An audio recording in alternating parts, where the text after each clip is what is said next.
Okay, Emma, this is your food essay, and your blog looks beautiful, as we've just been talking about. And the title of this essay is Not Just Wings, and what a tantalizing photo that is. I, it's the nicest one I could find because the sandwich that the photo is taken of, I describe it in my essay. And when you look it up, it's not always the most visually appealing thing, but I wanted to kind of find something that captured the feeling of what it tastes like rather than just It's how it looks. it's amazing, like what an image can do, how it can detract. Where you just get, when I was reading Marcus's essay, and he was writing about watching Eliza with the mofongo, Yeah, and just the look of mofongo. I mean, such a beautiful word, but the yeah, presence of the item is not beautiful. yeah. You It's know, funny how like food can taste so good, but like when you're actually sitting there trying to think of the visual way to describe it, you can't really come up with words because sometimes it's the most unappetizing thing you've ever seen. right, right, and then it has something else has to happen. Yeah. It's it's not always a visual thing. My hometown of Jamestown, New York, is relatively unknown to the rest of the world. Instead, I always introduce myself as being from the nearest big city in the state, Buffalo. Even then, the people I've met during my stay in Long Island only have a vague familiarity of the culture, practices, and ideas there. It's close to Canada, right? I hear it's the most depressed city in the state. Isn't it pretty snowy? And so here, a wonderful, wonderful start, a way to bring us to and to situate us. These last sentences, right?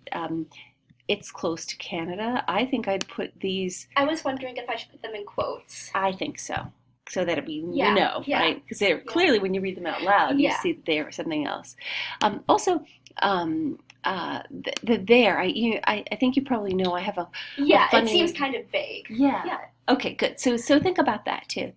To answer most of these aforementioned comments and inquiries, well, I would aforementioned be a good use of the word there, yeah, or okay, except that think I think I would take out comments. just inquiries. I think so, Okay. because they're not really comments. They're all Yeah, posed as, well, no, they're one's a comment. That's yeah, an inquiry too. I hear it's the most. It's an yeah, inquiry. yeah. Okay. You are absolutely to answer. To answer.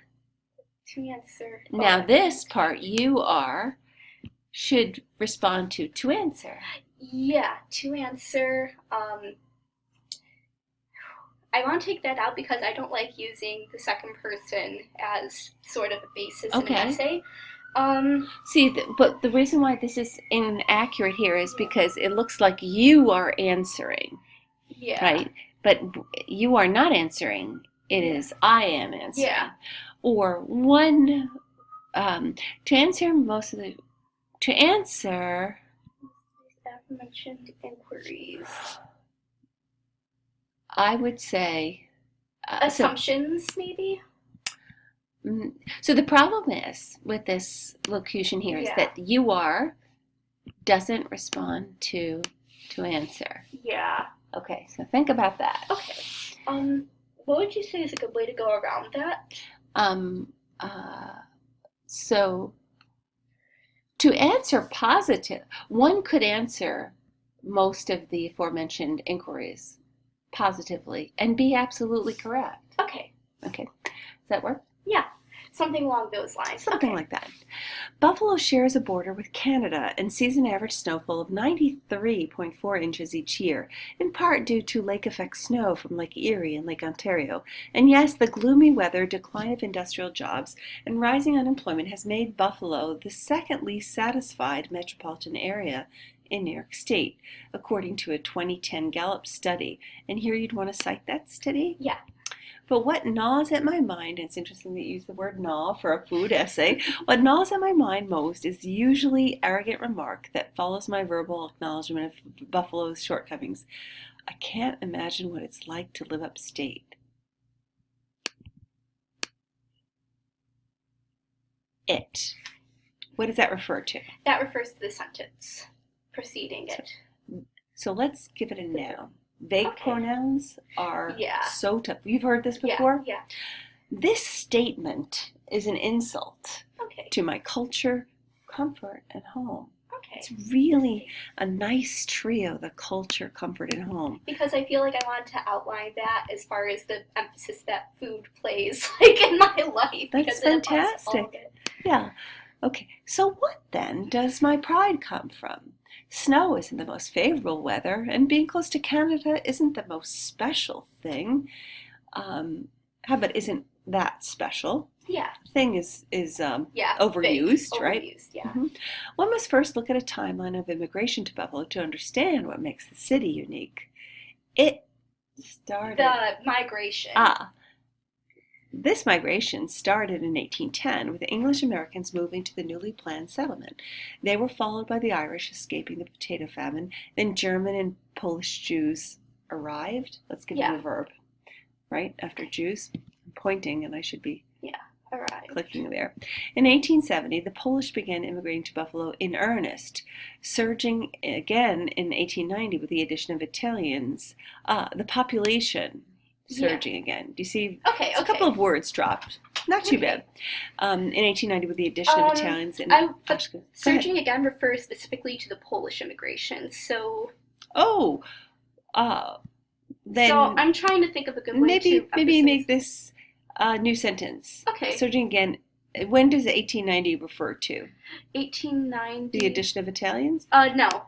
Well, both. Polish immigrating again and with Italians. You can't have it two ways. Yeah. So here I'd make this part a separate sentence. Okay. With the addition of Italians and Ashkenazi Jews, so you'll have to get it correct. Yeah.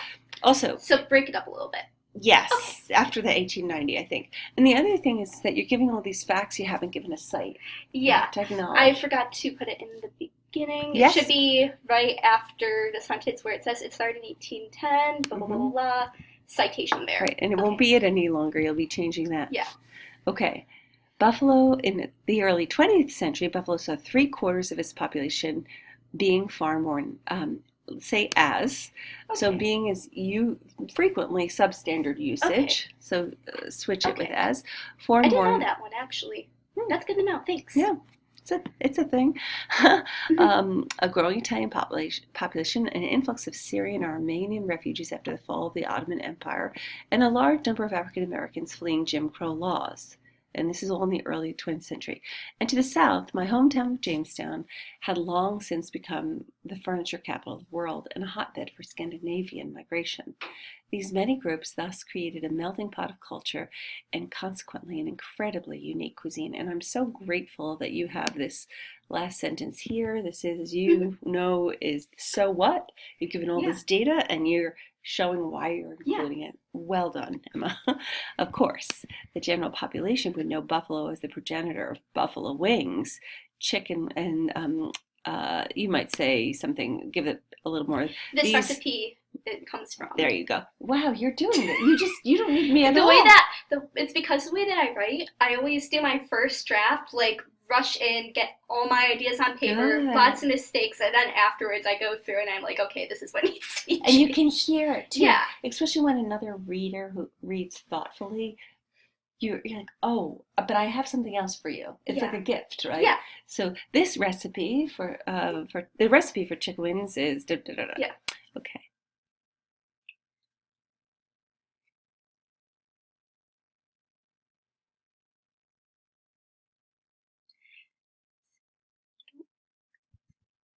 So here, you've done it before. At this moment, you want to say why you're including this. Pizza is sort of a, everybody knows pizza. Yeah. And so you're just trying to show how exceptional it is here. And so I think I'd probably give the so what factor here. Yeah. You know how to do that. It's really good. Mm-hmm. It's a perfect middle ground for people who might find it too soggy or too flat or too greasy. Okay. You have this. This I think is some of your best writing, don't you think? Well, it's something I'm really passionate about. Like, it's so funny because before I came to Hofstra, and even while I came here and for years before, I like started to acknowledge like the cuisine of like my hometown and stuff and how unique it was. Mm-hmm. And it's so weird to come here and like have so many things that I either see being made where I'm from or just aren't available. Or are way more expensive. And one thing I noticed is you could get like a small tiny thing of maple syrup here and it costs $9, where it's like $3 down the road from where I live. Right. So this is you appreciated it before, but now you Yeah. can concretize it Yeah. in your writing. Well, it's definitely showing, and I guess when we ask when we interview your peers tomorrow, are you a writer? It really has to do with commitment Yeah. to what you're your subject. writing. Yeah. Let's see. I'm going to just slide forward.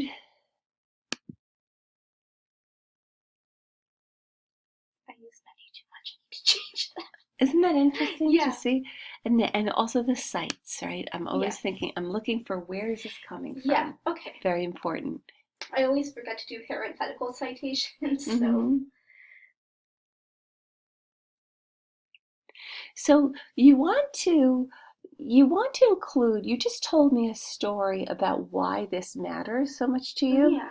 And that's not coming across in this writing. Okay. It might be at this midpoint of the essay where you start to introduce that pride. Okay. Not just like I've got information for you Yeah, to so maybe deliver. break up the information a bit more. Yeah, I Okay. think so. Like even a sentence insertion is like that makes me, and it also echo back to that lovely opening where you're talking about why are they rejecting my nothing about it.